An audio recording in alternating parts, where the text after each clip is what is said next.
Bismillahirrahmanirrahim. Assalamualaikum warahmatullahi wabarakatuh.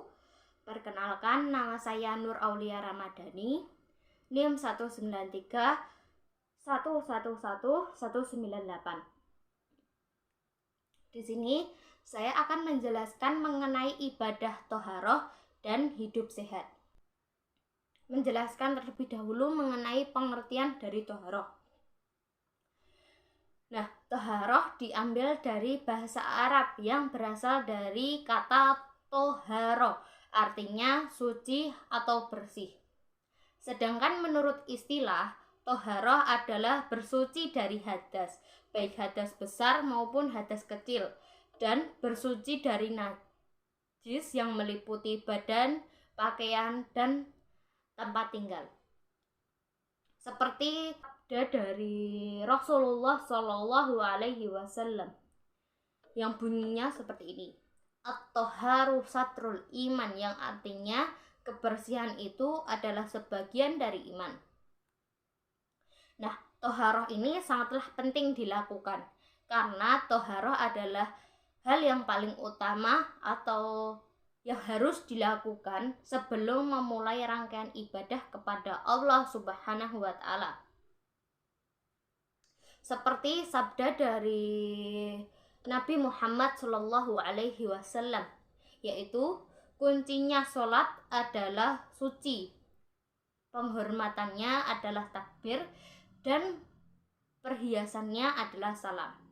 Pula syarat wajib yang harus memiliki sebelum kita melakukan toharoh. Yang pertama yaitu Islam, kemudian berakal, balik, masuk waktu untuk mendirikan sholat, tidak lupa, tidak dipaksa, berhenti darah haid dan nifas, ada air atau debu untuk bersuci, kemudian mampu melakukannya dengan sesuai kemampuan. Nah, yang kedua yaitu alat-alat toharoh. Ada pula alat ataupun media yang dapat digunakan untuk bersuci ataupun untuk bertoharoh. Yang pertama yaitu air suci dan mensucikan. Air suci dan mensucikan adalah air yang dapat digunakan untuk bersuci, baik menghilangkan hadas maupun menghilangkan najis. Kemudian yang kedua, air suci tetapi tidak mensucikan. Nah, air ini halal untuk diminum tetapi tidak dapat digunakan untuk mensucikan hadas dan najis. Air yang termasuk air suci tetapi tidak mensucikan adalah air yang berubah salah satu sifatnya, seperti air teh, air kopi, air susu, dan sebagainya. Kemudian yang ketiga yaitu air suci tetapi makruh hukumnya. Nah, air suci tetapi makruh hukumnya yaitu air yang terjemur sinar matahari dalam wadah selain emas dan perak. Kemudian air mutan najis. Air mutan najis adalah air yang terkena najis.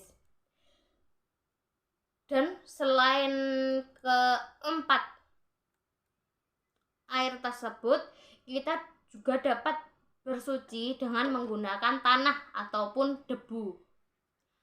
Ada juga kita dapat menggunakan batu atau benda-benda yang keras.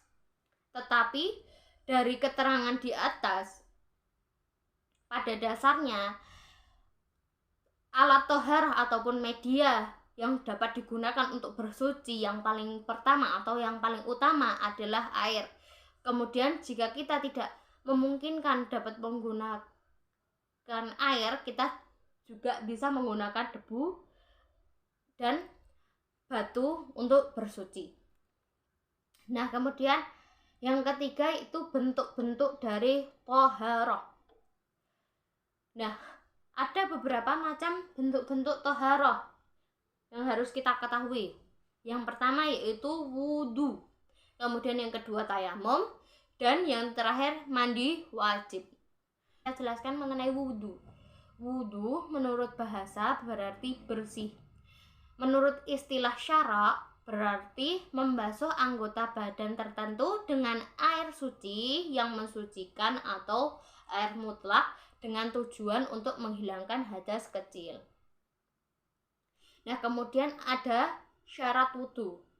Nah, syarat wudhu ini harus diperhatikan. Yang pertama yaitu beragama Islam, sudah mumayyiz, tidak berhadas besar dan kecil, kemudian memakai air suci, lagi mensucikan, kemudian tidak ada sesuatu yang menghalangi sampainya air ke anggota wudhu.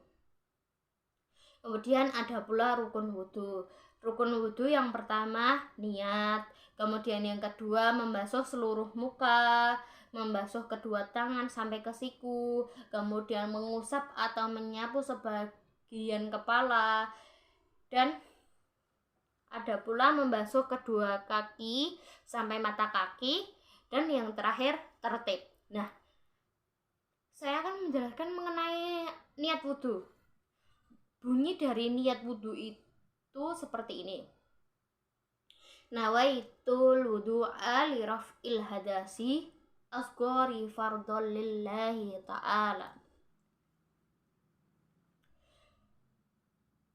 Nah, ada pula hal-hal yang dapat membatalkan wudhu. Yang pertama yaitu keluar sesuatu dari kubul, kemudian tidur dengan nyenyak, kemudian yang terakhir hilang akal.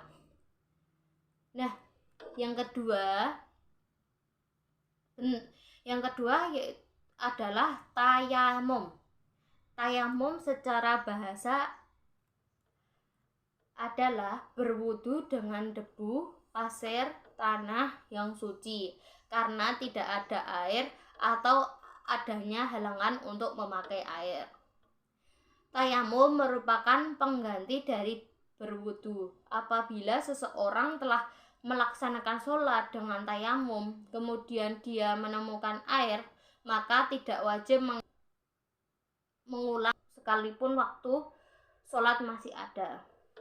Beberapa syarat tayamum. Yang pertama, ada sebab yang membolehkan mengganti wudhu atau mandi wajib dengan tayamum.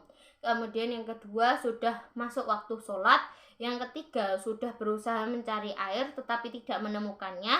Kemudian yang terakhir, menghilangkan najis yang melekat di tubuh menggunakan tanah atau debu yang suci. Nah, ada pula rukun tayamum. Yang pertama niat, kemudian yang kedua mengusap debu ke muka, kemudian yang ketiga mengusap debu ke tangan sampai siku, dan yang terakhir tertib. Nah, bunyi dari niat tayamum yaitu nawaitu tayamuman liistibahatil sholatillahi ta'ala. Kemudian ada pula sunnah tayamum. Yang pertama yaitu membaca 2 kalimat syahadat, kemudian yang kedua membaca ta'awudz dan basmalah, kemudian yang ketiga menepiskan debu yang ada di telapak tangan, merenggangkan jari-jari tangan dan menghadap kiblat. Kemudian yang terakhir yaitu mandi wajib. Mandi wajib disebut juga dengan mandi besar, mandi junub ataupun mandi janabat.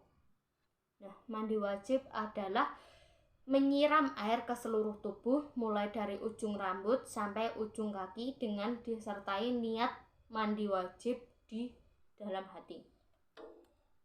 Nah, rukun mandi wajib yaitu yang pertama niat mandi wajib, kemudian yang kedua menyiramkan air ke seluruh tubuh dengan merata, dan yang ketiga membersihkan kotoran yang melekat atau mengganggu sampainya air ke badan. Kemudian yang selanjutnya yaitu sunnah mandi wajib. Sunnah mandi wajib yang pertama menghadap kiblat, kemudian yang kedua membaca basmalah, berwudu sebelum mandi, mendahulukan anggota badan yang kanan dari yang kiri, kemudian menggosok badan dengan tangan. Nah, ada pula beberapa penyebab diwajibkannya mandi wajib, yaitu keluarnya air mani, kemudian selesainya haid pada perempuan, kemudian selesai melahirkan, selesai nifas, kemudian yang terakhir yaitu meninggalnya seorang ataupun jenazah. Akhir yaitu apa sih keterkaitan antara toharoh dengan gaya hidup sehat? Baik, di sini saya akan menjelaskan mengenai keterkaitan toharoh dengan gaya hidup sehat. Islam adalah agama yang sempurna. Tidak ada satu hal dalam kehidupan kita melainkan Islam telah memberikan arahan dan petunjuknya.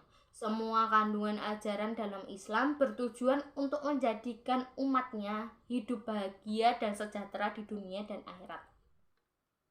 Nah, salah satu aspek kehidupan yang menjadi perhatian Islam adalah toharoh, kesucian dan kebersihan.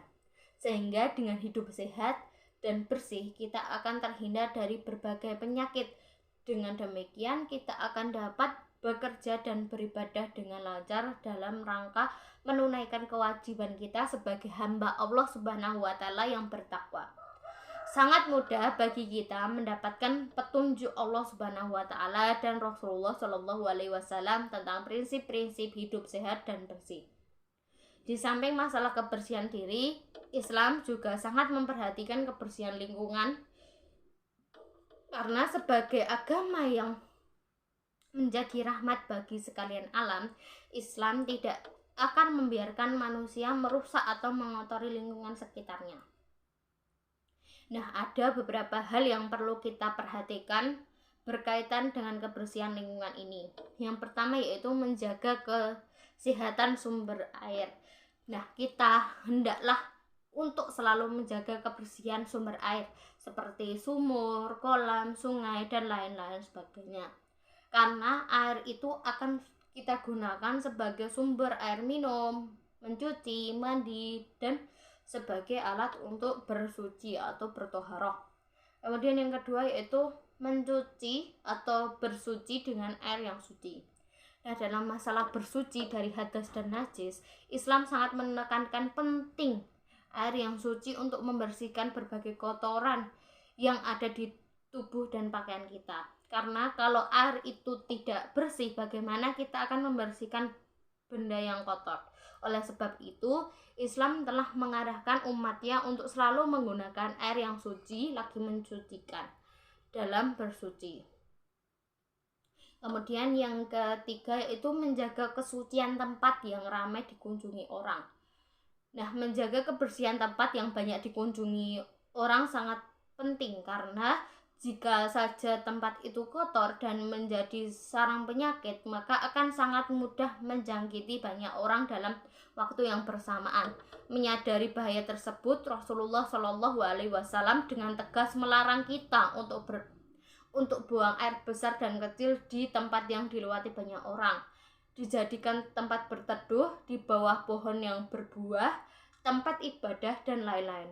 Kita juga dilarang meludah di sembarang tempat, karena di samping ludah itu sendiri sangat menjijikkan, juga menjadi salah satu sarana untuk menularkan beberapa penyakit.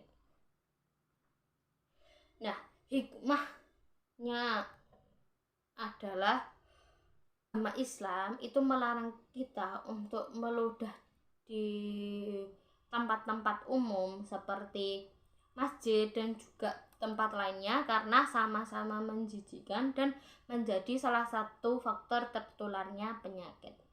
Nah, oleh karena itu kita harus menjaga kebersihan lingkungan kita, tenang dan nyaman dalam beribadah kepada Allah Subhanahu wa Ta'ala. Nah, cukup sekian dari saya dan cukup sekian dari kelompok 13. Jika ada salah, saya mohon maaf. Billahi taufiq wal hidayah, waridha wal inayah. Wassalamualaikum warahmatullahi wabarakatuh.